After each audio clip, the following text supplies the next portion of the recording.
she says, listen, if you want to act like a baby, go home because I'm getting irritated. Hey guys, it's Traeh, and today's video is a natural hair horror story, you guys' favorite here on my channel. So today is day 4 of Natural Hair Horror Story Week, so it is quickly coming to an end. But we have today and tomorrow to get through, so I hope that you guys are ready because these horror stories just get crazier and crazier. If you guys are new to my channel, welcome. I would love for you to hit the subscribe button. I do a series here on my channel where I allow you guys to email me your craziest natural hair horror story and I feature it. So if you guys have a natural hair horror story, you can email me at sendtotraeh@gmail.com and hopefully I will feature it soon. So I'm not going to do too much rambling. Let's just jump into it. Alright, so the email says, hey Traeh, my name is Yana and I'm crazy in love with your natural hair horror stories, and watching these stories really opened my eyes to the hardships of what hair actually goes through. Anywho, this story may be a tad bit long, so everyone get your snacks. Go get your snacks, okay? So to start off, I've always been natural and take pride in my thick hair no matter what. Lately, I've been annoyed with messing with my hair and kept procrastinating getting braids because I was scared my edges would fall out. But finally, I just thought, hey, maybe my first experience won't be so bad. I had contacted this African girl from school and had seen pictures of her many clients and their different hairstyles and fell in love. Let's call her Trick. Sorry, I'm low-key petty. I had texted her on Snapchat and asked if she could do medium box braids, and she replied saying yes and told me to come to her house that Saturday. I was so ecstatic that I finally was going to get braids and that I was telling everyone, and I even got the hairdryer as a bonus, lol. The day she texted me I don't know what this is, but she texted her the address and she went to her house. The first warning sign was her house didn't even have a driveway. How is that a warning sign? What in the world? I mean, I had to literally jump the curb, which I'm sure is illegal, to get to the house. I knock on the door and the lady says, you here for Trick? I said yes, and she had the worst attitude and said wait in the kitchen. To make matters worse, I had to leave 3 times to move my car because they told me I was in their way and such and such.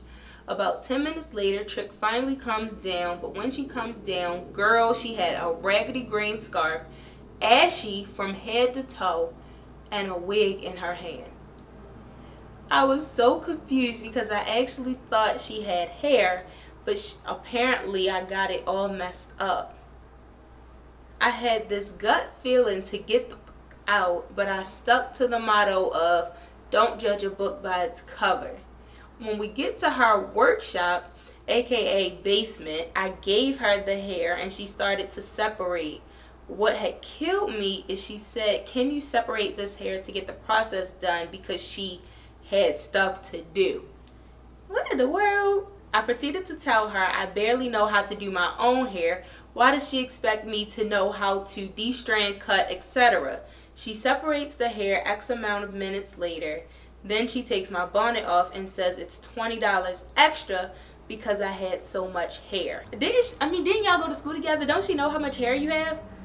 I don't know. I was like, you know what? I'm not even tripping because she was only charging $80 anyway. She starts to part my hair, literally digging into my scalp. I was just in disbelief at how inconsiderate she was to me, obviously being uncomfortable and not caring. After she parts my hair into sections, she turned on Keeping Up with the freaking Kardashians, like I didn't just tell her I preferred not to watch that BS. So skipping to the actual braids, she braided so tightly I could feel strands of hair being ripped from my follicle. It took 8 hours for medium box braids to be completed. Girl, she literally wasted about 3 hours talking to her boyfriend every time he texted her. Oh nah. I was so heated. I wanted to take her wig and set it on fire since obviously she lost her fucking mind. I'm sorry, when I tell this story, I get mad. When we're almost finished, I start squirming and moving around because I've been sitting in one spot for those hours, and she says, listen, if you want to act like a baby, go home because I'm getting irritated. These stylists have lost their mind. What in the world? I was on 10 at that point, just like hurry up because she had another client waiting for her. We're done. She pours hot water on the ends of the braids and the braids feel so heavy I just couldn't keep holding my neck back and getting set up. She lets the water drip on my shirt and jacket, soaking wet without offering a towel or anything. I was just like, whatever. Ran up the stairs ready to go. Then she said, can I record your hair? And I told her, off, and I would not recommend her to anyone, and I hope she gets castor oil for her pathetic edges.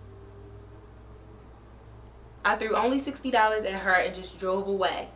If she thought her work was worth $100, she had another thing coming. That night, my friend came over and she had gotten box braids the day before and took one look at my head and said, girl, those look too tight. I was so lightheaded and sore I had to lay on my stomach and take ibuprofen because my head was killing me. I had took the braids out after 6 days because I had noticed small bumps along my edges, and my mom said that's from torn out hair and told me to take them out. It only took me an hour to take out the braids, even though it took 8 to install them, and noticed so much of my hair was coming out. This email is so messed up. I washed my hair and it was just clogged in the drain. I was horrified. I still had a head full of hair, but the volume was noticeably different. Since then, I have been oiling my scalp with some great Jamaican castor oil, and it has seriously increased its volume and length since then. My story may not be as horrifying as others, but if anyone experienced it in their lives, it is traumatic. Thank you so much for reading. Yana. I honestly don't know what to say about this story. It was just so freaking funny. Stylist was tripping though. She wanted you to start separating the hair. She was texting her boyfriend nonstop. We're tired of sitting there, so you started squirming and moving. And she told you, if you want to act like a baby, go home, because she's getting irritated. Your braids were too tight, so you ended up having bumps around your edges and your hair was torn out. You just went through it with this stylist. I kind of want to tell you to just stick to the professionals, but we've had so many horror stories caused by professionals, so I don't even want to give you that advice. All I want to say is, if it doesn't feel right, then go. That's basically all I got from this daggone horror story. Thank you so much, Yana, for sharing your natural hair horror story with us. If you guys have a natural hair horror story that you would like me to feature, you can definitely email me at sendtotraeh@gmail.com, and hopefully I will feature it soon. You guys don't forget to go over to my daily vlog channel so you can get vlogs of my life and my family. Definitely go head over there and subscribe. You are not going to want to miss those vlogs. So yeah, I hope that you guys are enjoying Natural Hair Horror Story Week. We only have one more. I know you guys are upset, but of course I will be doing another week of natural hair horror stories next month for the month of May. So yeah, I hope that you guys enjoyed this video, and I'll see you guys tomorrow. Bye guys.